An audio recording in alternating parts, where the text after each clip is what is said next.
All right. Hello and welcome to Do Re Mi Mama.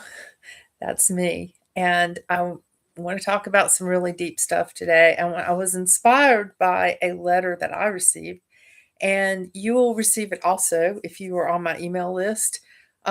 It's one of the letters in the sales funnel. And I was a member of the old program, and those letters um, have improved a lot. And this letter is just in the new program that I've just invested in. And the Legacy Builders 2.0 is what they call a new program. And so I was looking at the letters, and I the one that struck me was this one. I did not write this, um, but I identify with it. What will you leave behind? One day, people will speak about you. They'll tell stories about who you were, what you stood for, and the impact you left behind. The question is, what will they say? Will they talk about the risks you took, the lives you changed, the way you broke generational cycles and built something that outlived you? Or will your story be one of wasted potential, of dreams that stayed locked inside your mind, of a life spent playing it safe, waiting for the right time, but that time never came? Because here's the truth that no one talks about. We are all leaving a legacy, whether we realize it or not. For some, that legacy is fear, struggle, and settling for less. For others, it's freedom, courage, and a path that future generations can follow. The choice is yours. We weren't put on this earth just to exist. We are here to create, to lead, to build something that lasts. But if you don't make the choice to create your legacy, life will choose it for you.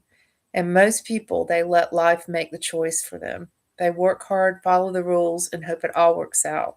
They tell themselves someday instead of realizing that someday is not promised. That really made me think a lot. And that's what I want to talk about for the next few minutes. And I have invested in this Legacy Builder 2.0 program. And as I say, um, there's a lot, the stuff is a lot better, is more well written than in the old program. And I don't know, there may have been a letter like this in the old program, but I did not see it. I'm going through all the letters now and sending them to myself so that I'll know what you receive when you're on my email list. Um, but that's one of them. And that's really, it's a very deep email. And maybe it hit me at the right time. But it's just a very deep email, because what is the legacy that we leave behind? And two people on the day that I'm recording this passed away. One was Demond Wilson. Some of you might know him from Sanford and Son. I loved that show when I was growing up. And the other one is Catherine O'Hara. And I'm pretty sure that she um, was not sick or anything. Demond Wilson was. Um, but I'm pretty sure that something just happened and she went to the hospital and passed away at the hospital from what I read. And Demond Wilson had cancer for a while. And none of us knows how we're going or when we're going, if we'll be here tomorrow. And the Bible talks about that. So, what is the legacy that I'm leaving? That is what I'm concerned with. What is the legacy that you're leaving? And what do you want to leave? And in the description that I wrote for this, and also in the letter that I just read, there's the idea of the hidden hamster wheel, the idea that someday, and this is how I've lived my life, someday I'm going to do this, someday I'm going to do that. And these are all just lies. The hidden hamster wheel is just one big lie. You're sitting there and you're spinning your hamster wheel and it feels like you're really going somewhere, but you're not. And that's what I've been living uh, all of my life, really. And what I want to do now is to change that and to make a choice, a conscious choice every day to change that. And I'm hoping that I do. I believe God has given me this Legacy Builders program, and it's certainly changed my mind in a lot of ways.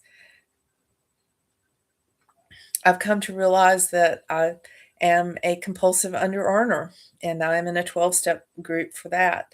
And one of the things that we do as compulsive under earners is to sabotage ourselves. And we um, have something called stability boredom, which means that if we've been in a place, maybe we get bored with it and we stir up trouble. So, this is the kind of life I've lived, but it's not the kind of life that I want to live. And I don't know how much time I have, and you don't either. Um, my longest best friend um, passed away a year ago in December, and she was sick, like, for a couple of days, like a cold sick, and then she just died, and, that she was my age. I'm not saying how old that was. It's not that old, and, it made me realize that at any time we could go, any of us, and somehow, because I had known her, she was a lot like a sister to me. Her sisters are like sisters to me. Because we grew up together. Our parents did stuff together, and it was really a beautiful childhood in that way. And so, seeing that and seeing someone so close to me pass away really made me think, what the heck, and what am I going to do as a legacy? What am I leaving behind? And I'm working on publishing a book of poems. But those are poems that I wrote 30 years ago. And my daughter's death, um, I think, put me in a state of grief and suppression of emotions for 30 years. And I've recently just kind of woke up from that and been able to face what happened and all the stuff that I'm not going to go into detail with right now, but it it is important to feel emotions, I think, and a lot of us, I think, suppress stuff. I do. So now I want to get that stuff out, and it might not be comfortable to say stuff. It's not really comfortable for me to talk about it, but I think it's important. And so I appreciate this email, even though it touches a place that, I really got to think about, because I've made a lot of decisions that have kind of put me on the hidden hamster wheel. And I've just been going, okay, someday I'll do this. Someday I'll do that. Someday I'll do the other. But when my friend died, it made me see that, someday might not come. So the letter I read was really a wake up call for me. And I hope it'll be a wake up call for you. And I would love to see in the comments what you would like to do, um, what you're afraid of doing, what you're afraid of feeling. I'm afraid of feeling grief, and I'm afraid of feeling regret. And I don't think you can fully live unless you feel all these feelings. But I've not been fully alive, and maybe you haven't been either.